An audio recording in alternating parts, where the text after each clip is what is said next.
ആരുടെ ചാനലാണ് political secretary എന്ന ഒരു ചോദ്യമാണ് പി വി അൻവർ ചോദിക്കുന്നത്. ശ്രീ പി വി അൻവറിന്റെ ചോദ്യം ഇതായിരുന്നു: താങ്കൾ കൊടുത്ത പരാതിയിൽ രാഷ്ട്രീയമായൊരു പരാജയം പൊളിറ്റിക്കൽ സെക്രട്ടറിക്ക് സംഭവിച്ചു എന്നത് മാത്രമേ രേഖപ്പെടുത്തിയിട്ടുള്ളൂ, ക്രമക്കേടുകളടക്കം ആ പരാതിയിലുണ്ടോ എന്നാണ് എൻ്റെ ചോദ്യം.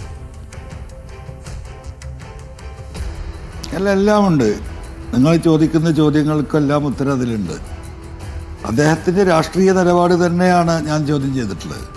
അദ്ദേഹം എടുക്കേണ്ട രാഷ്ട്രീയ നിലപാട് അദ്ദേഹം എടുത്തിട്ടില്ല എന്ന് മാത്രമല്ല, ഈ പാർട്ടിയുടെയും ഈ ഗവൺമെൻറ്റിൻ്റെയും നയത്തിന് വിരുദ്ധമായ നിലപാടുകളാണ് അദ്ദേഹം ഓരോന്നായിട്ട് ഞാൻ എണ്ണി പറഞ്ഞിട്ടുള്ളത്. അത് രാഷ്ട്രീയം തന്നെയാണ് ഇവിടുത്തെ വിഷയം.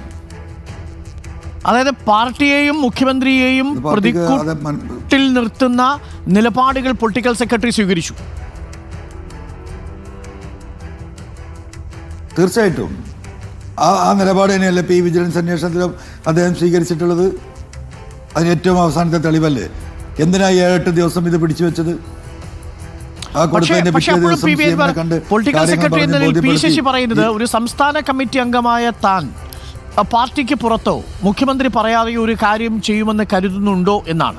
തനിക്ക് അമിതമായ സ്വത്ത് സമ്പാദനത്തിനുള്ള താല്പര്യമില്ല, താൻ അങ്ങനെ സ്വത്ത് സമ്പാദിച്ചിട്ടില്ല, ഏതെങ്കിലും തരത്തിൽ ക്രമക്കേടിൽ വഴിവിട്ട നീക്കങ്ങൾ താൻ നടത്തിയിട്ടില്ല, അങ്ങനൊരു ആരോപണവും പി വി അൻവർ ഉന്നയിക്കുന്നില്ലല്ലോ. പിന്നെ എന്ത് അടിസ്ഥാനത്തിലാണ് പി വി അൻവർ ഈ ആരോപണം ഉന്നയിക്കുന്നത് എന്നാണ് പൊളിറ്റിക്കൽ സെക്രട്ടറിയുടെ ചോദ്യം. അല്ല, ഞാൻ അതിലേക്ക് ഇപ്പോൾ കടന്നിട്ടില്ല. അദ്ദേഹം സ്വത്ത് സമ്പാദിക്കുന്നുണ്ടോ, അദ്ദേഹം പണം സമ്പാദിച്ചിട്ടുണ്ടോ, അദ്ദേഹം ഈ പണം എൻജോയ് ചെയ്യുന്നുണ്ടോ എന്നൊന്നും ഞാനിപ്പോൾ ഇതുവരെ പറഞ്ഞിട്ടില്ല. അതൊന്നും ഇനി എന്നെ കൊണ്ട് പറയിപ്പിക്കരുത്, അത്രേ ഉള്ളൂ. അല്ല, താങ്കൾ ഈ പരാതിയിൽ അത് ഉൾപ്പെടുത്തിയിട്ടുണ്ടോ? അത്രേ ഇപ്പം അതിനെക്കുറിച്ച് ഞാൻ പറയുന്നുള്ളൂ. അല്ല, പരാതിയിൽ പലതും ഉണ്ടായിരുന്നു. അതിപ്പോൾ എനിക്ക് അങ്ങനെ പറയാൻ വയ്യല്ലോ, ഞാൻ പറഞ്ഞല്ലോ. ഓക്കെ, താങ്കൾ എന്താണ് പ്രതീക്ഷിക്കുന്നത്? ഇനി 10 ദിവസം ഇപ്പം CPIയുടെ നിലപാട് ഇന്നലെ നമ്മൾ കണ്ടു. പ്രകാശ് ബാബുവിന്റെ ജനയുഗത്തിലെ ലേഖനം വന്നു. വർഗീസ് ജോർജ് ഇന്നലെ നമ്മളോട് തുറന്ന് സംസാരിച്ചു. അപ്പോൾ അവരൊക്കെ പറയുന്നത് ഇടതുമുന്നണിയിൽ CPM ഒഴികെ ബാക്കി എല്ലാവർക്കും ഒരൊറ്റ നിലപാടായി മാറിക്കഴിഞ്ഞിരിക്കുകയാണ്. RSS ബന്ധമുള്ള ഒരു അല്ലെങ്കിൽ RSSന്റെ നേതാക്കളെ പോയി കണ്ട ADGPയുടെ നിലപാട് ഇടതുമുന്നണിയുടെ രാഷ്ട്രീയത്തിന് ചേരുന്നതല്ല എന്ന് CPM ഒഴികെയുള്ള എല്ലാവർക്കും ബോധ്യപ്പെട്ടിട്ടും ക്രമസമാധാന ചുമതലയിൽ തുടരുന്നത് ഇടതുമുന്നണിക്ക് ദോഷമാണെന്ന് എല്ലാവരും പറയുന്നു.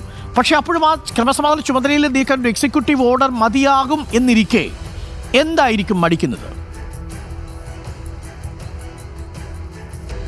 അല്ല, എനിക്കതിൽ പറയാനുള്ളത്, ഇപ്പോൾ വിജിലൻസ് ഒരു അന്വേഷണത്തിന് ശുപാർശ ചെയ്യണമെങ്കിൽ ഞാൻ പറഞ്ഞ പരാതിയിൽ കഴമ്പുണ്ട് എന്നതിൻ്റെ അടിസ്ഥാനത്തിലാണല്ലോ.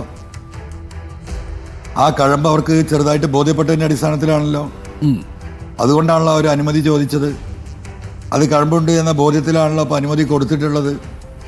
സ്വാഭാവികമായി ഇനി അദ്ദേഹത്തെ മാറ്റി നിർത്തുകയല്ല വേണ്ടത്. ADGP അജിത് കുമാറിനെ താൽക്കാലികമായി സസ്പെൻഡ് ചെയ്യണം. എന്നിട്ട് വേണം ഇനി അന്വേഷണം മുന്നോട്ട് പോകാൻ. അദ്ദേഹത്തെ മാറ്റി നിർത്തുന്ന ഘട്ടം കഴിഞ്ഞു. ഇങ്ങനെ ഒരു ഘട്ടം വിജിലൻസ് അന്വേഷണം ആരംഭിക്കുകയാണ്, അതിന് ടീമുണ്ടാക്കുകയാണ്.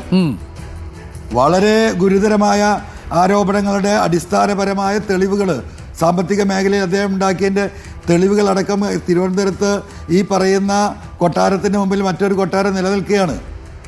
അരുണിന് ഞാൻ വേറൊരു കാര്യം കൂടി പറയപ്പെട്ട അരുണ് ഞാൻ നിങ്ങളെ ഏൽപ്പിക്കുകയാണ്. അദ്ദേഹം ആ പണി ചെയ്യുന്ന വീടിൻ്റെ പണി നടക്കുന്നിടത്ത് നിങ്ങളുടെ ലേഖകനുണ്ട്. നിങ്ങൾ ദയവായി ഒരു കാര്യം ചെയ്യണം, അല്ലെങ്കിൽ ആ പണി ഞാൻ എടുക്കണം. നിങ്ങൾക്ക് കുറച്ച് ഈസിയാണ്. ആ വസ്തുവിൻ്റെ നീളവും വീതിയും നിങ്ങളൊന്ന് അളക്കണം. അത് ഈ പറയുന്ന 10 സെൻറ്റിലാണോ 12 സെൻറ്റിലാണോ എന്ന് നിങ്ങൾക്കറിയാം. ഞാൻ അന്നും പറഞ്ഞു അദ്ദേഹത്തിൻ്റെ സഹോദരൻ്റെ പേരിൽ വേറൊരു 10 സെൻറ്റ് ഇത് ജോയിൻറ്റ് പ്രോപ്പർട്ടിയാണെന്ന് ഞാൻ എപ്പോഴും മനസ്സിലാക്കുന്നത്.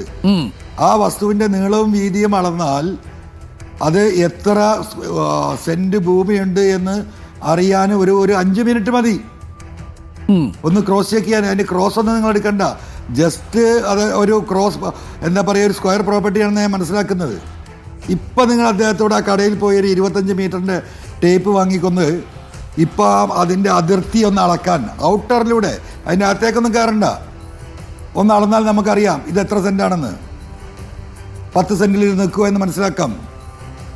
അപ്പം ഇങ്ങനെ ഗുരുതരമായൊരു സംഗതി ഈ പബ്ലിക്കിൻ്റെ 3.5 കോടി ജനങ്ങളുടെ മുന്നിൽ നിൽക്കുകയാണ്. അപ്പോൾ ഇനി വേണ്ടത് അദ്ദേഹത്തെ സസ്പെൻഡ് ചെയ്ത് മാറ്റി നിർത്തുക. സസ്പെൻഷനൊരു ശിക്ഷയല്ലല്ലോ, താൽക്കാലികമല്ലേ.